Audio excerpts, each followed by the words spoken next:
Hey, in this video we're finally checking out the Kia eNiro. Look at it!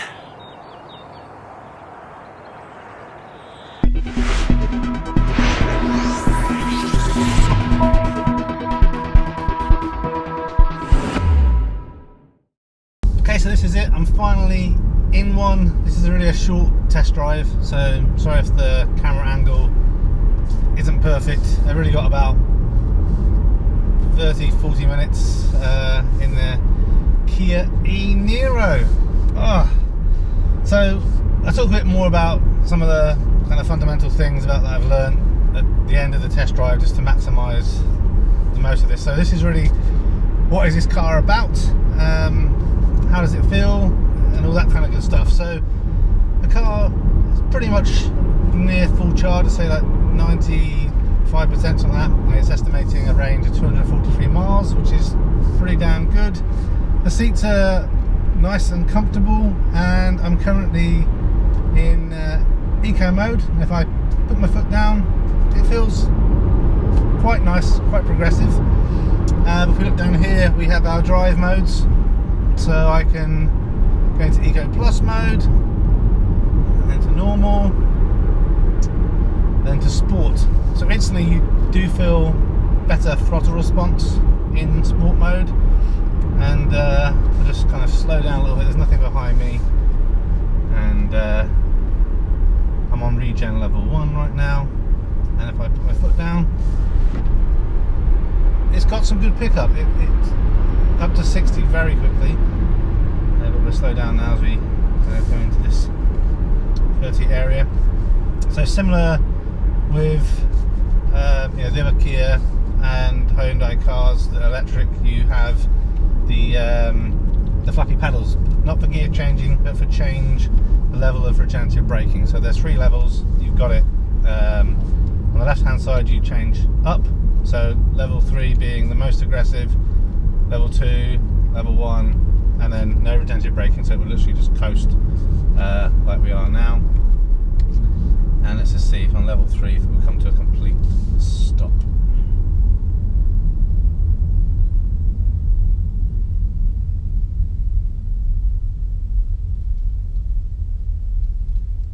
Not to a complete stop, just a very light roll. So not full one pedal driving, but pretty close. But yeah, it feels good. It actually feels a really nice cabin. It's nice. It's a shame you got to wait over a year.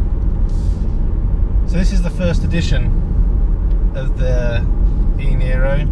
So we'll talk about some of the limitations that I mentioned in kind of the previous video. Now I'm actually in one, kind of confirming some of those things. So on the right hand side here, on the driver's door, you've got the controls for electric mirrors, and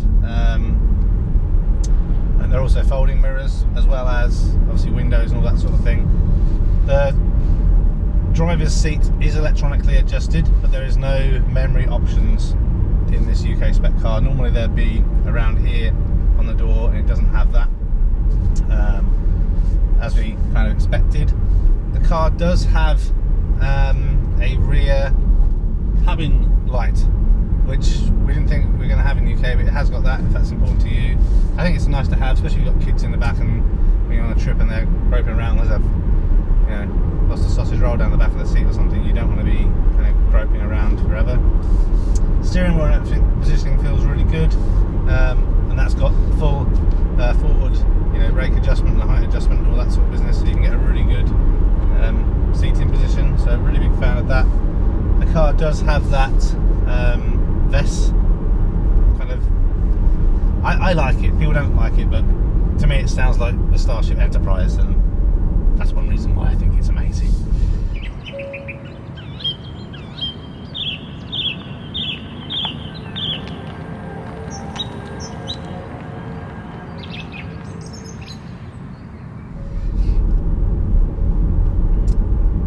In terms of the inside, you've got really loads and loads of storage. So center storage here has a looks like it's a 12 volt cigarette adapter, but actually you pop it open and it USB port in there, so plenty of room to store things in there. And you have this large center console area that folds back, which shows you your drinks holders. It's on this kind of floating center console, and it's got an adjustable thing for different size drinks. You push that, it spins in and out, so that's all good. As we knew, or as we suspected, I mentioned in the original video, it has heated seats but not any cooled seats, but does also have a heated steering wheel, so that's all here on this kind of floating centre dash. It actually feels a bit less floaty and small in real life than it did in some of the pictures, but it does still feel good. And then you've got a lot of kind of cubby room underneath where you can, you know, put your McDonald's burger or something. What else you got? Then in the kind of center console area, there's a section where you can put your mobile phone. So I have an iPhone 8 Plus, that fits in there really nicely, and it also has the wireless charging as standard, which is really nice. If we look down below that, we've got a 12-volt cigarette adapter there, a USB charging plug in the middle that has no cover, and then another USB charging plug that does have a cover on there. So it's pretty good. This is actually a really nice car to drive. I mean, I thought it would be. When I test drove the hybrid Kona, the eNiro, I was a little bit disappointed, but they've actually done a really good job with this car.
That is a JBL sound system in this car, and that also sounds pretty good as well. The car does seem to have creep, so I'm stuck in traffic now. If I take my foot off the brake, it will creep forward. Don't really have probably too much time to look in the settings, see if you can turn it on or off or not, but I actually prefer creep. If we look at the climate control system, so we've got options for obviously front and rear defogging, as along with air conditioning. Got this little heat button here. Not quite sure. I think that's actually just turn the heating on or off. Then we have the EV button, so we can quickly gain access to the EV information. So battery is currently showing at 90%. So it's actually, yeah, it was about 95%, I think. Actually, interesting, in the short time I've been driving, so I think it was 340 something, there was a couple of acceleration points, but it's now dropped to 241 mile range, which is kind of interesting. But then we have the button for drive and driver only, so if you're just driving on your own, like most people are most of the time, that means that the heating and air conditioning system is just restricted to the driving seat, so you're not heating or cooling the whole car. And I guess in there is probably a little SD something or other for the mapping system. It's pretty good. So I think the voice recognition only works with if you have a phone connected for Android Auto or Apple CarPlay. Obviously you have to have that connected up by USB. The screen is also touchscreen, so you do have some tactile buttons to access certain things like navigation and setups and stuff. You can also do that all through the touchscreen as well, which is really, really nice. And I actually really like the screen. I think it's a good, good definition display. Yeah, this is nice. And there's some good storage in the door bins as well. Personally, I don't necessarily know if I like door bins, because people tend to store crap in them when they're in my car. So I'm kind of not anti-door, door pockets, but like my Tesla Model S doesn't have them. I know a lot of people don't like it for that, but I actually quite like the fact that people can't leave tissues and chewing gum and wrappers and stuff in there when they're passengering in my car. Okay, so I've got the seat positioned where I would sit if I was driving. So if I sat behind the driver, there's a good amount of headroom. So I'm 5'10", so if you're 6 foot, you're probably going to be a little bit squished, but it's good. And obviously the headrests are adjustable, and I have a decent amount of leg room as well, so my knees aren't pushing against the seats. There's no USBs or anything in the back, but the heating vents and air conditioning vents are here. And there's a little mesh thing to keep your magazines and stuff in for the kids. So as driving along, you can see a little green icon has arrived that indicates that the lane assist has detected the road and everything. So I'm assuming I can just press this cruise button. Smart cruise condition not met. Okay, there we go. Right, so, and now we have the steering wheel, so it should have detected what's going on. So we'll try hands off and see how we go.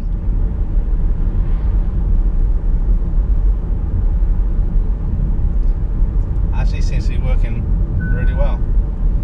That's beeping, so it wants me to put my hands back on. That's good. It actually does a pretty good job of the kind of auto driving there, because obviously it's not as good, I don't think, as like Tesla Autopilot or the Nissan, is it Pro Drive, what it was called? I can't remember now. But this is on A and B roads. It's not really designed for that, right? It's really designed for on the motorway. So there, I'm sure would be fantastic. But at least it'll do the job that we need. So yeah. I've had this car for about 30 minutes. I'm going to start heading back to the garage. But yeah, I think you'd be happy with this car. You would be happy with this car. But we're talking a little moment about how long you have to wait for one, which is the same problem we have with the eNiro. I mean, not the. I get confused with all my electric vehicles. Also the same problem you have with the Kona. So this is slightly larger than the Kona, which is why I was interested in it as a family vehicle. But yeah, it's a nice car. The seats are firm yet comfortable. I don't think there's any oh no, there is a bit of bolster adjustment, which is nice, but there's plenty of legroom in the front and the back. The seats fold down pretty flat, so you can get plenty of stuff in the boot, and the boot is definitely a reasonable size to get, definitely all the shopping in, suitcases to go on holiday and what have you. So this is a nice car. Yeah. On the front of the dash, you obviously have the access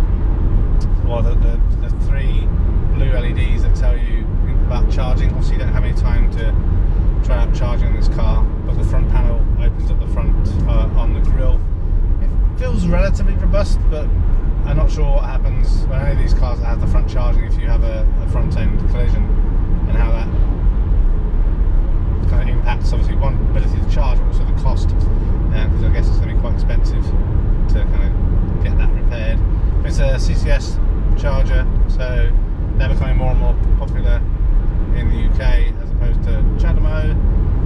And yeah, no, it's good. This is a really good electric vehicle. I just need to pull their finger out and make them. Good controls on the steering wheel, so plenty of options. Access the phone, control different settings. I really like the regen. I've been driving it around most of the time on regen level 2, and that's working really well.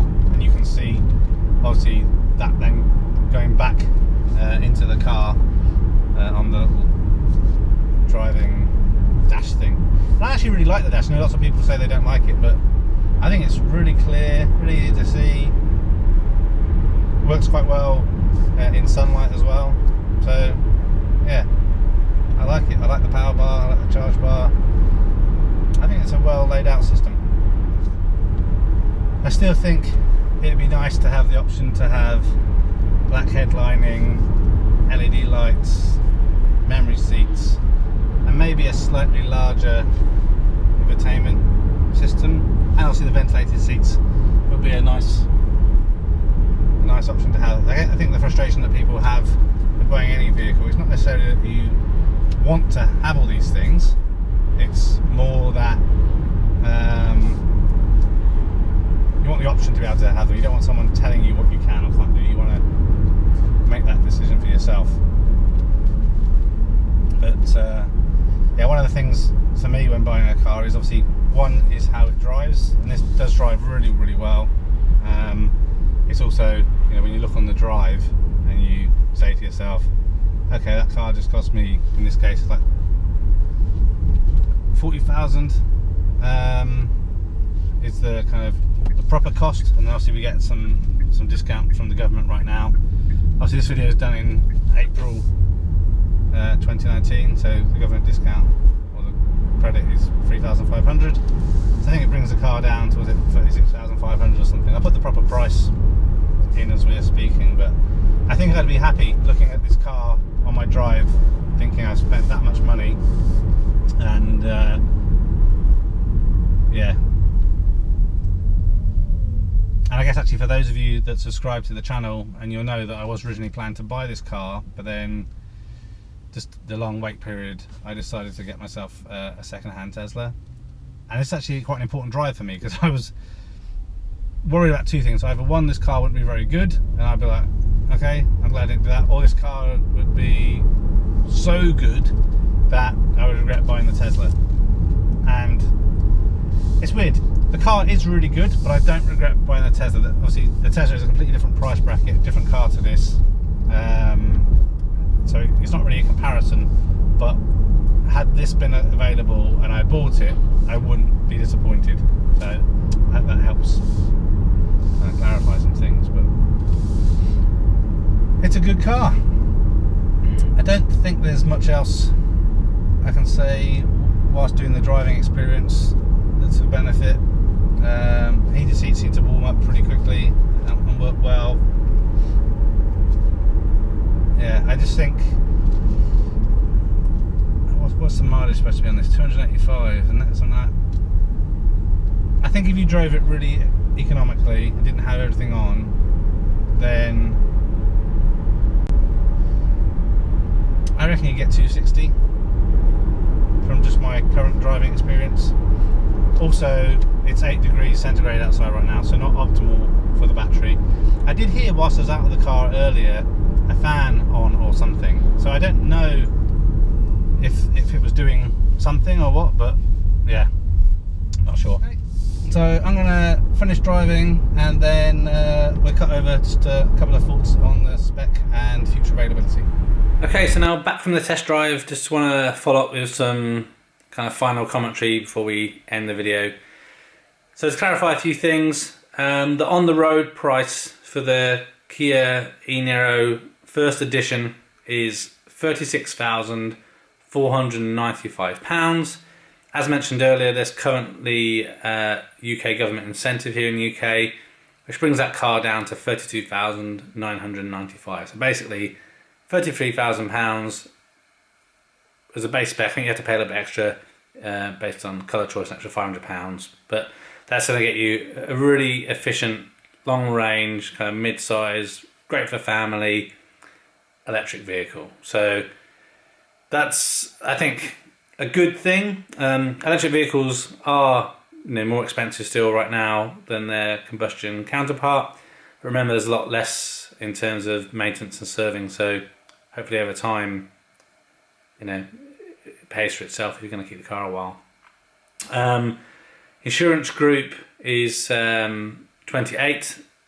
I've done a little bit of ringing around, couldn't really get too much in terms of pricing, so obviously you have to find it out yourselves, unfortunately. Now here's the kicker, right? So you can order one today, so you can go and put a deposit down and order one, but you're not going to get one until 2020, and it's not quite clear yet when in 2020. So could be January, could be June, could be July, could be September, who knows? And also it's very likely that the spec will be different. So again, dealers can't yet confirm, and I've spoken to Kia and they're not kind of confirming anything either, but they have confirmed that they will be changing the specification slightly and adding additional options for the Kia eNiro. So personally, I hope that it's going to give people in the UK the same options as you have in the EU. So you can have memory seats, and you can have the LED lights and all this other good stuff. There's also talk of it potentially having an app, because the new Kia Soul is supposed to have an app available in UK and Europe. So hopefully that would happen. So yeah, personally, well, if you're not bothered about having an app and LED lights and stuff, then, and you think this is the right car for you, then I think you want to probably go and put down a deposit and get your order in. And if you get any of these extra things, it's a bonus. However, if those things are still showstoppers, which I know have been for a few people, probably want to hang out a little bit longer and see what kind of Kia confirm.